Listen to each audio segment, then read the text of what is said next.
Alors, bonjour à tous. Aujourd'hui, donc, on commence la deuxième grande partie de notre chapitre de MC. Donc, deuxième partie qui s'intitule La France, un État démocratique.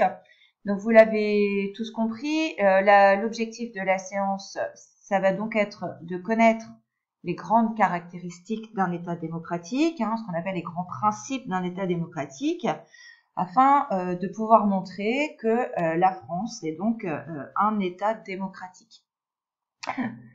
Alors pour aujourd'hui, vous deviez travailler sur la fiche numéro 3, que je reprends. Alors, si nous avions été dans des conditions normales en classe, la première étape de notre travail, ça aurait été de faire un petit remue-ménage. On a déjà travaillé ensemble sur la démocratie dans le premier chapitre, et donc je vous aurais demandé à quel mot vous associez la démocratie. Et donc, je suis certaine qu'on aurait fini par trouver tout un tas de mots différents, élections, citoyens, vote, bref, vous auriez eu forcément beaucoup d'idées. Et tout ça, ça nous aurait déjà permis un petit peu de faire le point justement sur ce que vous connaissez, sur ce que vous savez déjà, et également les erreurs, les confusions qu'on a souvent tendance à faire. On va y revenir, notamment quand on oppose la démocratie à la monarchie, alors que tout le monde l'a compris, avec l'objectif là notamment de ce tableau que je vais compléter tout à l'heure, la démocratie s'oppose en fait à la dictature. Alors, vous avez donc regardé une vidéo sur un jour une question, c'est quoi la démocratie? L'idée étant de revenir sur ce qu'on avait déjà noté dans un chapitre précédent, c'est quoi la démocratie représentative?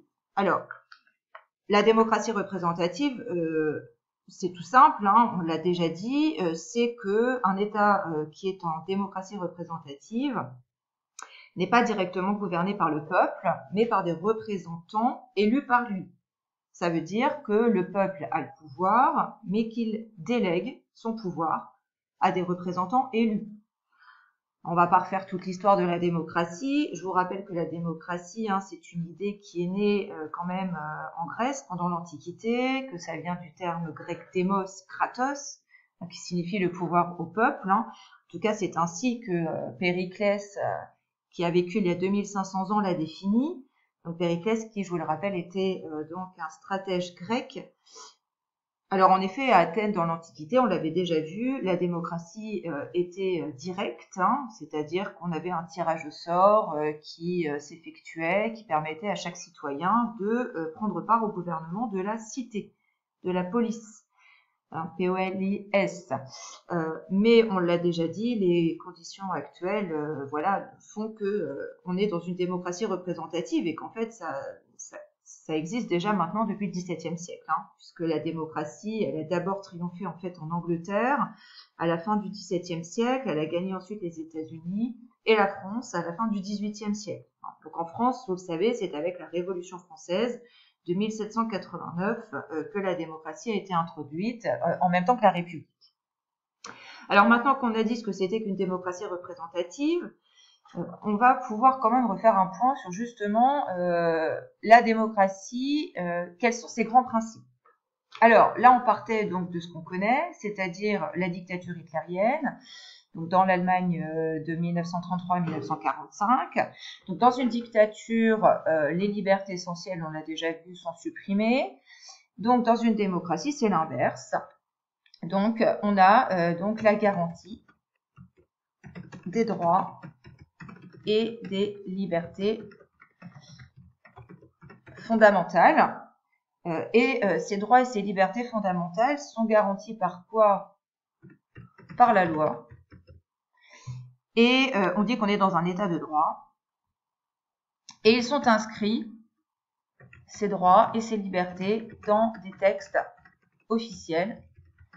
Je vous les rappelle, la DDHC, Déclaration des droits de l'homme et du citoyen, la DUDH, Déclaration universelle des droits de l'homme, ou les constitutions. Donc la constitution, que ce soit celle de la 4e République en 1946 ou celle de la 5e République en 1958. Voilà. Donc premier point, hop, on va le faire comme ça. On va faire juste un petit tiret pour que ce soit clair. Je vais remonter ça.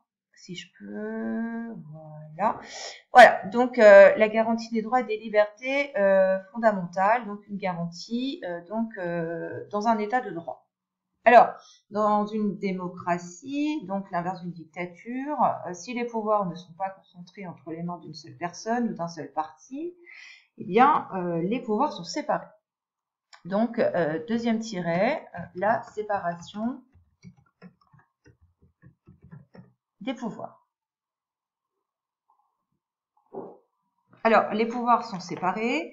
Je vous rappelle quand même que c'est le philosophe des Lumières au XVIIIe siècle qui s'appelle Montesquieu, qui avait notamment réfléchi à l'organisation politique des sociétés, qui a montré que le premier principe démocratique était la séparation des pouvoirs. Je vous rappelle qu'à l'époque, le contexte, c'est que la France est en monarchie absolue et que tout un tas de personnes, penseurs, écrivains, ce qu'on appelle des philosophes, réfléchissent justement à une nouvelle organisation de la société, de la politique.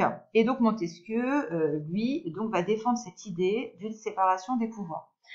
Alors la séparation des pouvoirs, vous les connaissez, on les rappelle quand même. Donc il s'agit du pouvoir exécutif,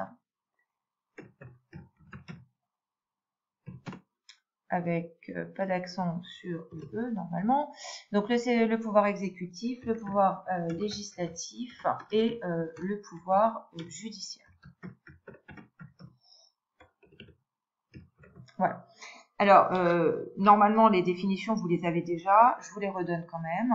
Voilà, on va souligner séparation des pouvoirs. Hop, et je vais vous remettre en rouge. Je ne peux pas, ou alors je vais vous les laisser comme ça, on va les mettre en gras plutôt. Voilà. Donc, le pouvoir exécutif, je vous le rappelle, c'est l'autorité qui est chargée de faire exécuter les lois, c'est-à-dire en fait celle qui gouverne. Le pouvoir législatif, c'est l'autorité chargée de discuter et de voter les lois. Quant à l'autorité judiciaire, ce qu'on appelle le pouvoir judiciaire, c'est celle qui interprète la loi, l'applique et sanctionne les manquements à la loi. Voilà. Donc, des pouvoirs qui doivent être séparés, clairement, ça veut dire quoi? Ça veut dire qu'ils ne doivent pas être concentrés dans les mains d'une seule personne. Ce qui se passe, par exemple, en classe. En classe, c'est moi qui fais cours, donc j'ai le pouvoir exécutif. C'est moi qui est législatif, donc c'est moi qui fais cours dans le sens où j'ai le pouvoir exécutif et législatif puisque je fais le cours et je vérifie qu'il est bien appliqué par le biais des devoirs que je peux donner ou des évaluations. Et j'ai le pouvoir judiciaire puisque je peux punir tous ceux qui manquent à leurs devoirs, c'est-à-dire notamment par le biais des travaux non faits, etc. C'était juste pour faire un petit rappel de comment ça se passait en classe depuis maintenant 6 semaines que vous n'y êtes plus. Voilà, donc ça c'était la petite parenthèse. Beaucoup plus sérieusement, donc les pouvoirs en effet sont séparés, ça veut dire qu'ils sont exercés par des personnes différentes en des lieux différents. Et ça c'est aussi important. On y pense peu, voilà, mais pensez par exemple au président de la République, il est à l'Élysée, alors que le Premier ministre, il est à Matignon. Ça veut dire que forcément, les lieux doivent être différents pour qu'il n'y ait pas justement de confusion justement de ces pouvoirs. Alors, donc les pouvoirs doivent être séparés, donc ça c'était notre deuxième principe. Troisième principe, donc si dans une dictature on a un dictateur à vie, c'est pas du tout le cas dans une démocratie, puisque dans une démocratie ce n'est pas un dictateur qui a le pouvoir, ce n'est pas un chef, c'est le peuple. Voilà, donc troisième principe, le peuple gouverne. Donc le peuple gouverne, ça veut dire que le peuple a la souveraineté nationale. Je vous rappelle, la souveraineté, c'est celui qui détient l'autorité politique. Donc, il a la souveraineté nationale. Hop, alors, on va faire comme ça. Et donc, il a la souveraineté nationale, clairement. Et comment cette souveraineté nationale, eh bien, elle s'exerce, on l'a déjà dit, eh bien, puisque les citoyens, ceux qui forment le peuple, donc, délèguent à leurs représentants, par le vote, la responsabilité de diriger le pays. Ça veut dire concrètement que des élections sont organisées régulièrement pour que justement les citoyens choisissent leurs représentants. Et donc là, on pourrait revenir sur ce qu'on a déjà vu, le suffrage censitaire, le suffrage universel. Donc le peuple gouverne, il a la souveraineté nationale, donc ça c'est notre troisième principe. Je passe au quatrième principe. Si dans une dictature, on n'a qu'un seul parti, alors là, petit rappel, pendant qu'on y est, dans l'Allemagne nazie, je vous rappelle que c'est le parti nazi, le NSDAP, le parti unique. Je vous rappelle que dans le régime stalinien, le parti unique, c'est le PCUS, Parti communiste de l'Union soviétique. Et donc, bien évidemment, dans une démocratie, c'est pas du tout ça, puisque au contraire, on doit avoir des opinions diverses qui s'expriment, et donc on a plusieurs partis politiques. Voilà. Et donc plusieurs partis politiques, ça veut dire qu'on a le multipartisme. Voilà, je vous le mets là. Plusieurs partis politiques. Voilà. Donc on termine dans une dictature, si une minorité s'impose par la force au reste de la population, eh bien c'est l'inverse dans la démocratie, puisque dans la démocratie, c'est la majorité qui gouverne. Donc la majorité qui gouverne, clairement ça veut dire quoi? Eh bien ça veut dire que c'est ceux qui ont été élus à la majorité qui gouverne, mais pour autant, ça ne veut pas dire que l'opposition est muselée, puisque au contraire, l'opposition peut tout à fait s'exprimer. Voilà, donc la majorité gouverne, c'est notre dernier principe.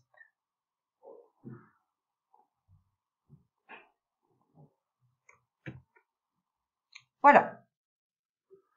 Alors, pour terminer cette fiche numéro 3, je vous avais demandé de faire un petit travail justement avec des images qu'il fallait associer justement à ces grands principes que l'on vient d'évoquer. Donc vous deviez pouvoir illustrer donc un aspect du caractère démocratique de notre République. Alors, juste quand même avant de corriger cet exercice, un petit rappel, on en a également déjà parlé, mais c'est important quand même de le dire. Je vous rappelle qu'il faut faire la différence entre la forme d'un régime et sa nature. La forme d'un régime, elle dépend du chef de l'État. Donc on peut être dans une monarchie ou dans une république. Donc dans une monarchie, c'est-à-dire qu'on a une personne qui a le pouvoir de manière héréditaire. C'est par exemple le cas de l'Angleterre, de la Suède, de l'Espagne, du Danemark. Et dans une république, au contraire, c'est une ou plusieurs personnes qui ont été élues pour diriger le pays. Donc c'est le cas de la France, c'est le cas de l'Allemagne par exemple, des États-Unis. Donc on est en monarchie ou en république, ça ne veut pas dire qu'on n'est pas en démocratie.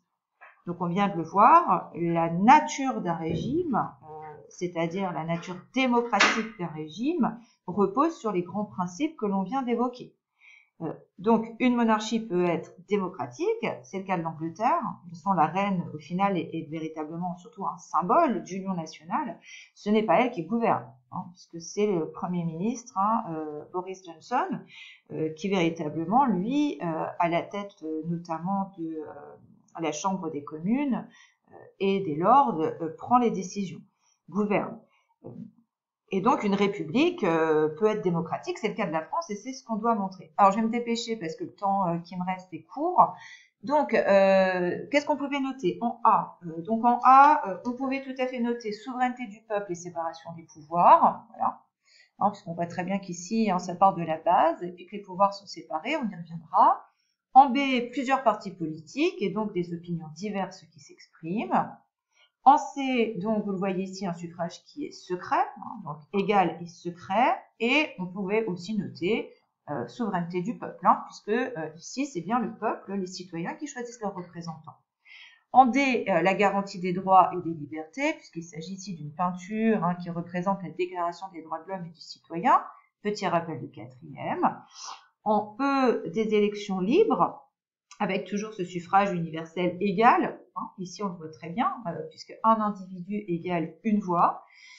Et pour terminer en F, la liberté d'expression, puisqu'ici vous voyez des meetings donc pendant la campagne électorale, des personnes qui s'expriment librement et qui ont des opinions différentes. Voilà pour la fiche numéro 3.